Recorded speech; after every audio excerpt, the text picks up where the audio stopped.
इस वीडियो का उद्देश्य प्रशिक्षकों में जेंडर की समझ को बढ़ाना है, जिससे प्रशिक्षण के दौरान कोई भेदभाव ना हो और सभी को समान अवसर मिले। कैसी रही इस बार की ट्रेनिंग? बहुत अच्छी रही। सारे सहभागी बहुत ही एक्टिव थे। बड़ा मजा आया इस ट्रेनिंग में। केवल उन्हें सिखाया ही या कुछ उनसे सीखा भी? मैं तो हर ट्रेनिंग में कुछ ना कुछ सीखती हूँ अपने सहभागियों से।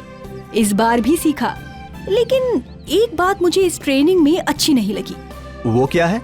यही कि महिला प्रतिभागियों के लिए अलग से शौचालय की व्यवस्था नहीं थी और ना ही उनके बच्चों के बैठने या खेलने की अलग से कोई जगह। इससे तो चर्चा में भी उनकी भागीदारी थोड़ी कम रही होगी। बिल्कुल, और भी कुछ सवाल हैं। चलो ना, सबके साथ मिलकर डिस्कस करते हैं। चलो फिर, अब तो चाय भी खत्म हो गई।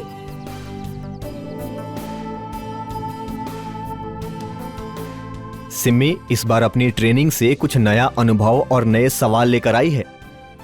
क्या सवाल है सिम्मी? सवाल ये है कि हम लोग सालों से ट्रेनिंग देते आ रहे हैं, लेकिन हमने ये कभी जानने की कोशिश ही नहीं की कि एक कुशल प्रशिक्षक के अंदर जेंडर की समझ का क्या महत्व है। कैसे हम महिला प्रतिभागियों को बराबर मौका और उनकी भावनाओं का सम्मान करें।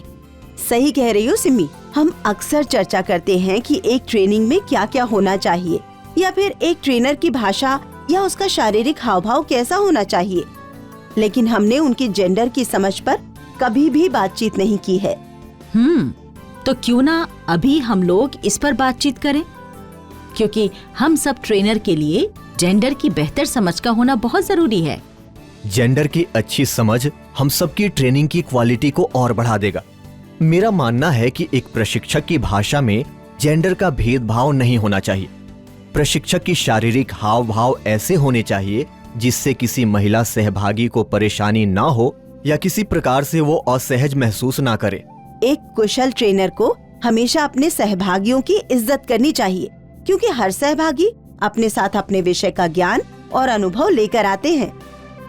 हमें ये भी समझना चाहिए कि अक्सर महिलाओं को घर से निकलने और बैठकों में शामिल होने में मुश्किलें आती हैं।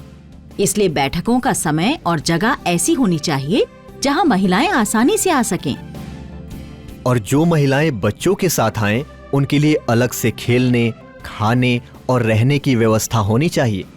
हमें अपनी ट्रेनिंग या समूह की बैठकों का वातावरण ऐसा रखना चाहिए जिसमें समानता या बराबरी का भाव हो, यानी महिला हो या पुरुष, चाहे किसी भी धर्म, जाति, वर्ग या समुदाय का हो, हमें सबको बराबरी का मौका देना चाहिए। बिल्कुल सही। एक अच्छे ट्रेनर की यही पहचान होती है कि ट्रेनिंग के दौरान वो सब लोगों के बीच बराबर की भागीदारी को बनाए रखें, और अगर कोई कम भागीदारी दिखा रहे हैं तो उन्हें बढ़ चढ़कर हिस्सा लेने के लिए प्रोत्साहित करें और उन्हें ये मौका दें।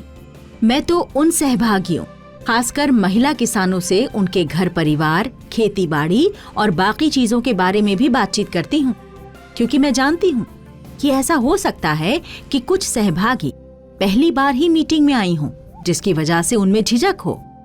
हमें पुरुषों से भी चर्चा करनी चाहिए कि प्रशिक्षण में महिलाओं की भागीदारी को कैसे बढ़ाएं। आपका मतलब है कि एक खुला माहौल रहे, ताकि सभी लोग, खासकर की महिलाएं, अपनी बातों को रख सकें और अच्छे बुरे अनुभव साझा कर सकें। हाँ, ट्रेनिंग शुरू करने से पहले ही ट्रेनर को पता होना चाहिए कि सहभागियों को उनके महिला या पुरुष होने की वजह से किसी भी प्रकार की दिक्कत ना हो, जैसे रहने में, बैठने में, खाने में, और अगर कोई कमी या दिक्कत नजर आए तो उसे तुरंत दूर करने का उपाय करना चाहिए। इसकी शुरुआत हमें ट्रेनिंग मटेरियल से ही करनी चाहिए। वो तो जरूरी है। हमें हमारे विषय का ज्ञान तो अच्छे से होना ही चाहिए। नहीं सिम्मी, यहाँ मेरा मतलब ट्रेनिंग मटेरियल की भाषा से है। यानी कि हमें ट्रेनिंग मटेरियल की जांच पहले ही कर लेनी चाहिए कि कहीं गलती से भी उसमें महिला या पुरुष का भेदभाव ना आए। अच्छा, अब समझी। अगर ट्रेनिंग के दौरान कोई वीडियो या फोटो दिखा रहे हैं तो उसमें भी ख्याल रखना होगा कि जेंडर का भेदभाव ना आए। ट्रेनिंग के दौरान इस बात पर भी नजर रखनी चाहिए कि किसी भी सहभागी का उसके लिंग की वजह से मजाक ना उड़ाया जाए। यदि महिलाएं अपनी खुशियाँ, चिंताएं या दुख साझा करती हैं, तो हमें इसे महत्व देना चाहिए और इसे ध्यान से सुनना चाहिए। उनकी जिंदगी के उदाहरण से दूसरी महिलाओं की भागीदारी और हिम्मत दोनों बढ़ती है। मुझे लगता है अब हम सब लोग अपनी अगली ट्रेनिंग में इन सभी बातों का ख्याल रखेंगे और मिलकर अपने ट्रेनिंग को और बेहतर बनाएंगे और धीरे धीरे अपनी और दूसरों की जेंडर की समझ को भी बढ़ाएंगे। आइए विचार करें कि जेंडर समानता और जेंडर संवेदनशील ट्रेनिंग माहौल के लिए एक प्रशिक्षक को प्रशिक्षण के दौरान क्या करना चाहिए और क्या नहीं करना चाहिए।